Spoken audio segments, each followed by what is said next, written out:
Hi everyone, it's Raina. So this video is for those people who have their natal Neptune in the fifth house.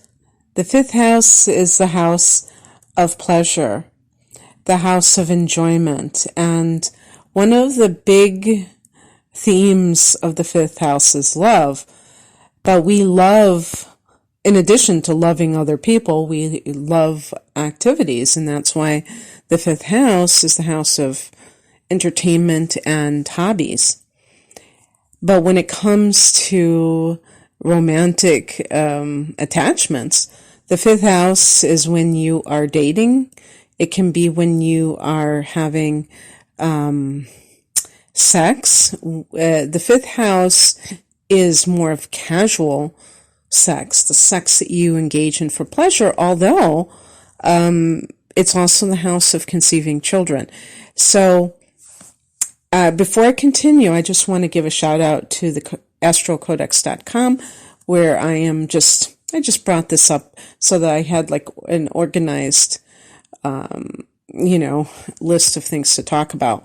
But I don't see, I was skimming pretty quickly. I don't see anything that suggests about conceiving children, but I've read that in other places. The fifth house is about children in general, however, and the children that a person has. So if you have Neptune in the fifth house, your first child, which the fifth house can represent, can be artistic, all those things that are Neptunian. Neptune, by the way, is a planet that rules Pisces. And so it's dreamy, it's spiritual, it's intuitive, it's allowing instead of having boundaries. It's boundaryless. And so anyone who has children may see that their first child has those Neptunian qualities and is very intuitive and creative and may be prone to fantasy.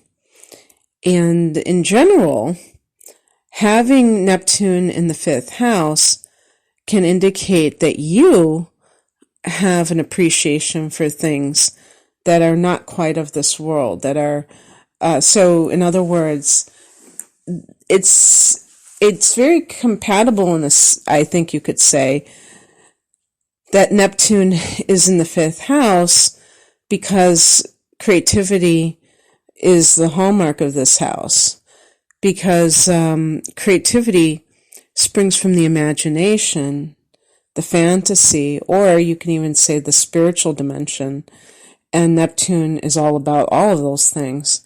And so definitely you might have your own creative talents if Neptune is in the fifth house. Now, for whatever reason, the site that I mentioned,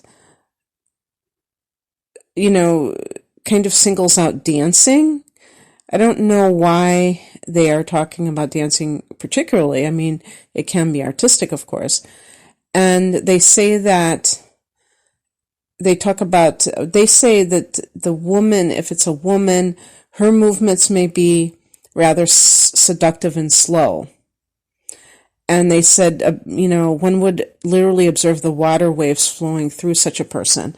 So you could say, like, dance movements that are flowing. And they also mention, let me see, I just saw it. They talked about,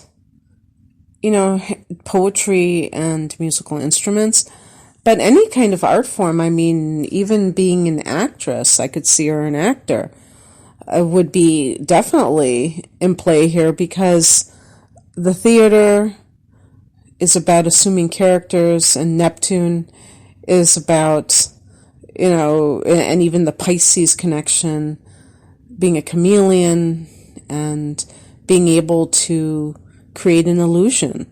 That's really what the theater is, that there's this world, there's this life, that people are playing these roles. So anything to me that is about art, paintings, all those things. And the beautiful thing about it is this idea of creating another reality, I think.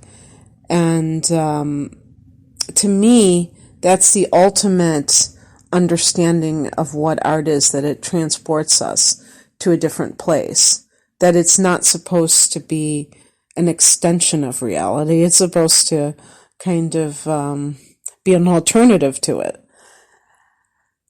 Now, in terms of one's offspring, Neptune is a planet that can be about deception or some sort of distortion of the truth, whether it's done intentionally or the person doesn't know about it. So, for instance, a man with Neptune in the 5th house may not realize that he has a child out there someplace because the mother has not contacted him. And this can be, now they mentioned artificial insemination from an unknown donor, for what that's worth, I don't know. But the other thing too, for a woman, it could be like that she doesn't know who the father of her child is. And I think that one of the important things to note in that particular case is that a woman with Neptune in the 5th house may have a very free attitude towards sexuality, where she is engaging in sexual relationships with men at the same time. And this is her this is her lifestyle. One thing that is mentioned on this particular website is that it's not that she is just doing so in a very unintentional way. This is a very romantic position. And I would also say that if your sun sign is in a sign that has a tendency towards being romantic, for instance, if you have the sun in Libra with Neptune in the 5th house, the sun in Pisces, I should say too, maybe the moon in those signs, the sun or moon in Libra or Pisces or Leo. Leo is the ruler of the 5th house, by the way. Or what other signs are romantic? I mean, or emotionally dependent. You could say Cancer, I suppose. But the point being that there are certain sun signs or moon signs that may particularly engage in this behavior. Now, somebody may have heard me say that and say, oh, you're calling this woman a hoe, basically, by saying that she's sleeping with these different men at the same time.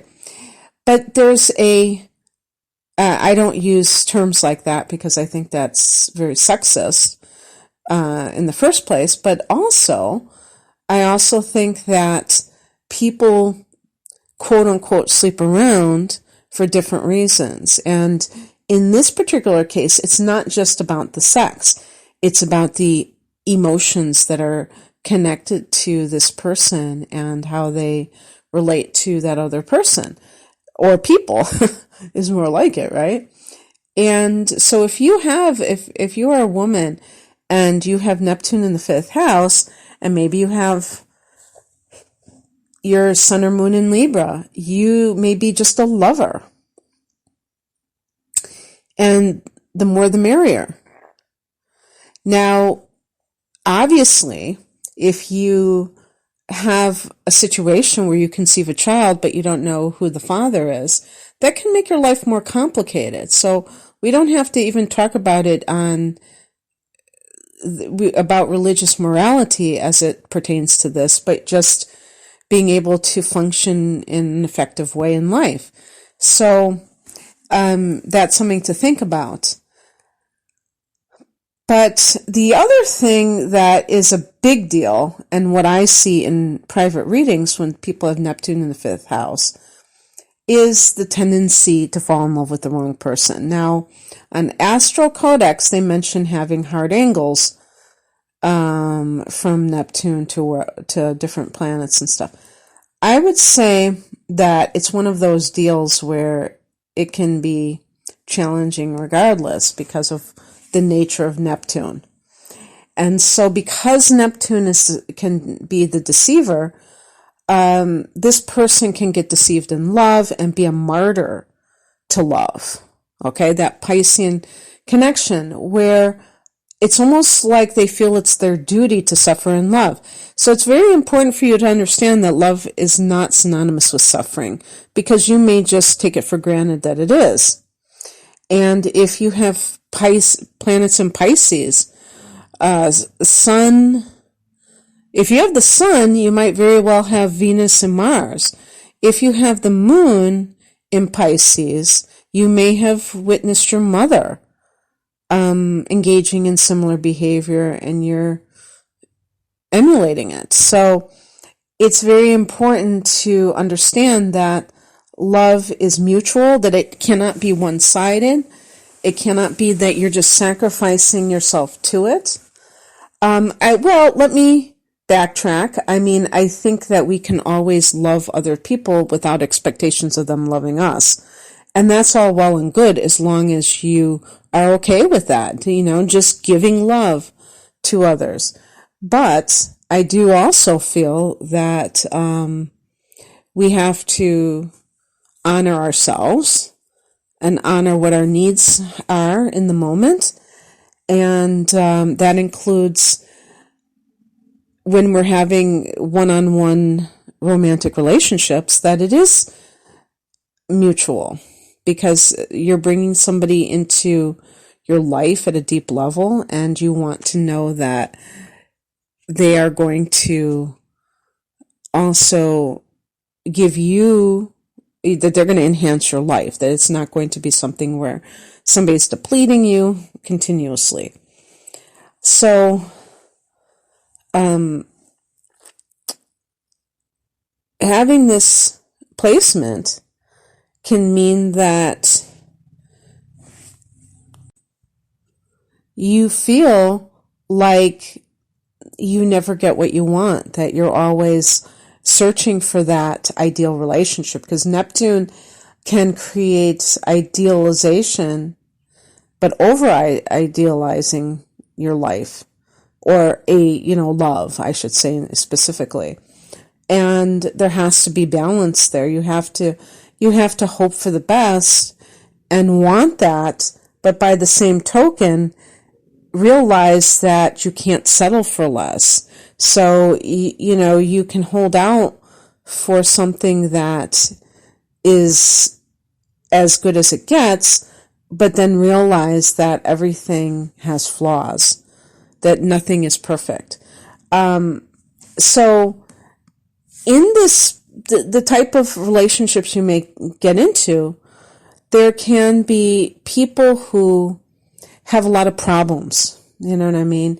And some of these tend to be addiction.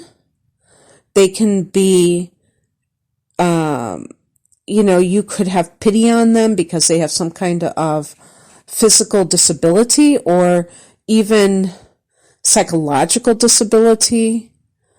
Perhaps they, like for instance, the person who never can get along with anybody, and you can see their vulnerability, you can see their goodness, and you want desperately to try to help them. So there's that kind of like a Christ complex that can happen with when Neptune is in a particular house, and the person, and especially if the individual who has this position is not aware of how this is affecting them, they can just naturally kind of identify with being a healer, which is beautiful, but not realizing that a one-on-one romantic relationship that's not supposed to be the time to take on a project like that.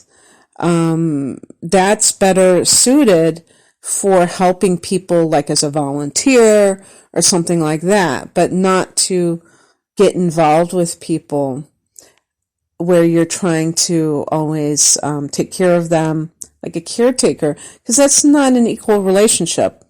It's very interesting. I can't remember the circumstances where I mentioned this in another video.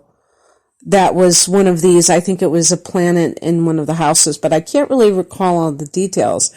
But I said something to the effect, I was mentioning a woman that I'm familiar with who has gone from one man to another, who is like sick. So she plays nursemaid to him, but they are her partner. And so she's always taking care of them, but she's not in an equal relationship. And somebody said, so you're trying to tell us that we're not supposed to help other people and blah, blah, blah. And, take care of somebody when they're not well.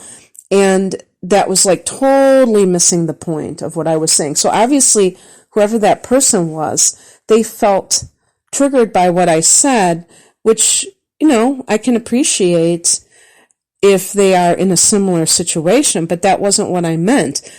Sometimes you're with somebody and they get diagnosed with something. I think it's, commendable that somebody doesn't just like kick somebody to the curb because they have to take care of them. I think that's wonderful. But what about if you seem to exclusively gravitate towards such people before you've even formed a relationship? And it's like you fall in love with people like this. What does that mean? And it might not mean anything bad at all. It may mean you may be meant to do that for whatever reason, but you have to understand that it's going to mean that you're the one who has to do a lot of work in that relationship just to help the other person survive. And if you're okay with that, then that's not for me to judge. But if there are people who feel unhappy that they are in relationships with people who, for instance, have addictions, and they feel like, I have to pay all the bills because you can't work. I have to do all the chores around the house. And they complain about those things, and yet at the same time, they have a track record of being around, or, of getting involved with people with addictions. So at some point, it comes back on you to ask yourself, why does this happen? Why is it a pattern? And so I'm trying to kind of crack that code and explain that there's an attraction to people who have problems. And the thing is, and the thing that they mentioned, which I thought was very interesting, is problems concerning their sexuality. And I think that the reason for this too is Neptune can add to confusion. So a person who is confused about their sexual orientation or in denial of it, who gets involved with, for instance, let's say you're a woman and you tend to attract men who are gay. I don't know if there are any people out here who have that as a pattern, but they may attract. But you know what? I think that there probably are women who have experienced this more than once. And I mean, it can be like that they are attracted to a certain type of personality who's more prone to that. But that idea of the deception, or we could say the confusion of the person's true nature, may be on both ends, that the person themselves, who, the partner themselves is in denial or confused about what their sexual orientation is. And the person who has fallen in love with them, who actually has Neptune in the 5th house, may be in denial over, certain red flags that they may have seen that should have told them what that person was like. I'm thinking of like celebrities even, who, the public would say, "Oh, honey, that guy is gay," or something like that. I mean, I don't want to say anybody specifically because I'm not sure about it, but I, have remembered that where the public is even saying, wake up, what are you doing here?